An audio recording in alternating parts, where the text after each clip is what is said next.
Hi, first graders. I'm back to read you chapters 7 and 8. And yesterday I read you chapters 5 and 6. And in 5 and 6, Junie B is afraid of putting her tooth under her pillow because she's afraid that the tooth witch will come. Because Polly Allen Puffer's brother told them that the fairy is actually a witch. And her parents had to keep telling her, no, this is not true. He just said that to scare you. So we're going to find out in chapter 7 if she finally will put her tooth under her pillow. The next morning was school. By the way, chapter 7, A Stumper. The next morning was school. I put my spit cup, oh yeah, remember she wants to bring that to school? I put my spit cup into my backpack and I took it to my bus stop because Mother said I couldn't take my tooth, but the spit cup was Grandpa's idea. I saved Herb a seat. And then I bounced up and down real excited because I couldn't wait for him to see me, of course. Finally, we got to his bus stop. I waved to him from the window. Then, I leaned my face real close to the glass and I smiled my biggest smile. And Herb's eyeballs popped out of his head. He ran on the bus zippity quick. It came out, Herb. It came out, I said. My tooth came out on Friday, and it's been out ever since. I smiled for him again. See me, Herb? See how I look? I look fascinating, right? I don't look like Uncle Lou, hardly. Herb's eyeballs kept popping out at me. Whoa, he said. Wow. I laughed at that nice comment.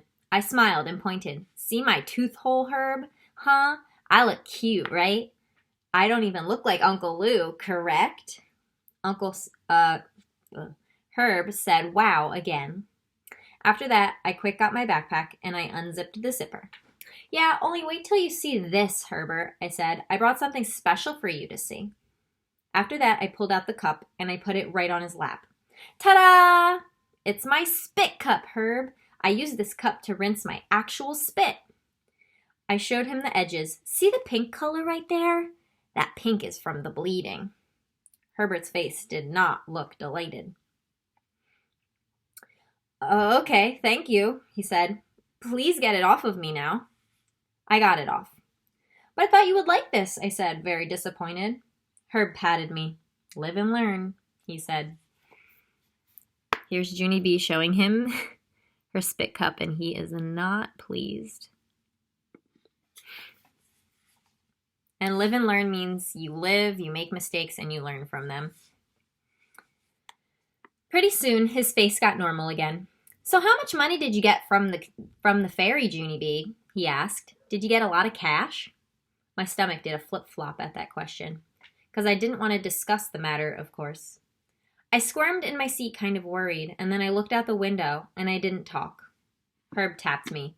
What's wrong, Junie B? He said. How come you're not answering me? The fairy did come, right?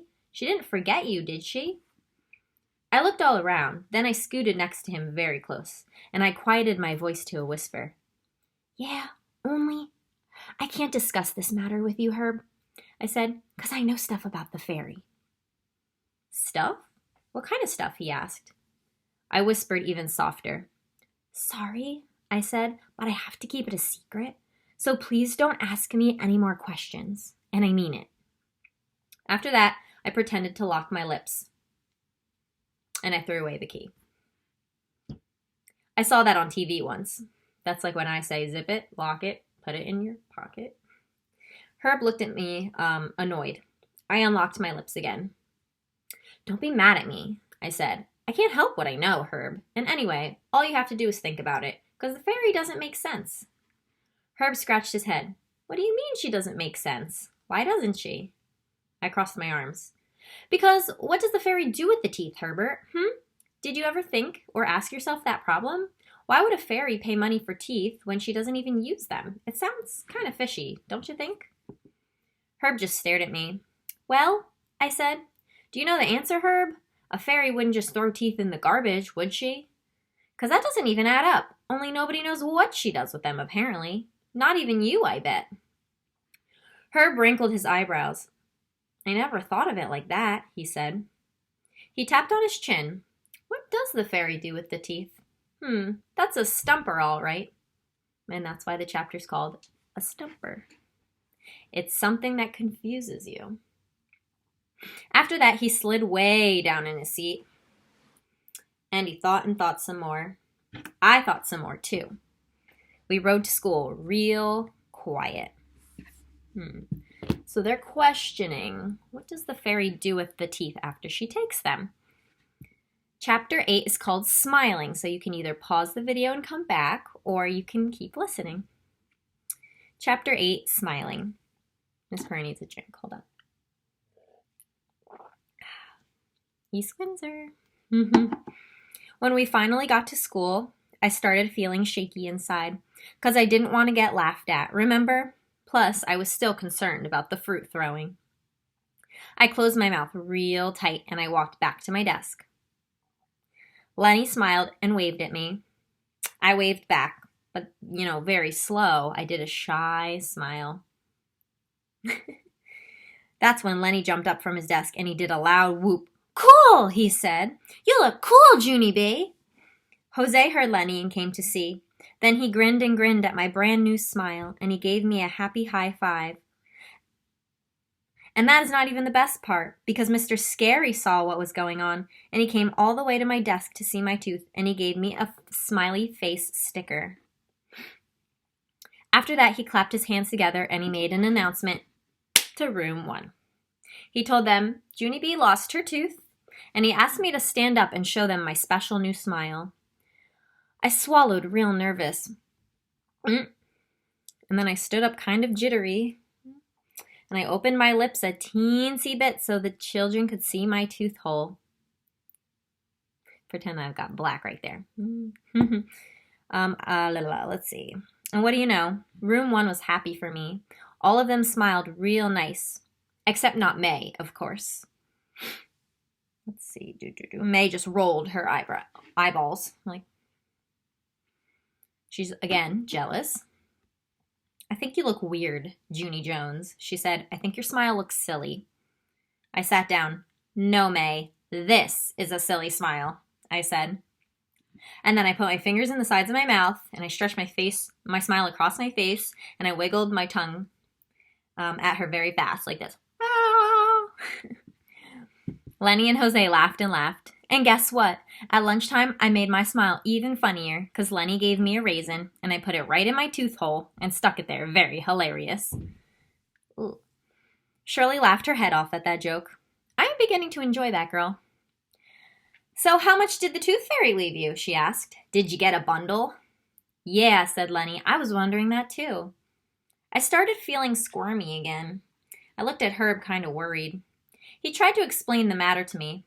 Well, Junie B didn't exactly leave her tooth for the tooth fairy yet, he said. All of the children looked at me. Why? They said. Why didn't you leave it, Junie B? I squirmed some more. Then finally I took a deep breath. I've got issues with that fairy, that's why. I said kind of quiet. Issues? Asked Lenny. Like, what kind of issues? I swallowed real hard. Issues like, well, like, what does she do with the teeth, for instance? I said. For a minute, nobody said anything. Then May made the cuckoo sign at me. Cuckoo, cuckoo. What does the fairy do with the teeth? She said. What kind of dumb issue is that?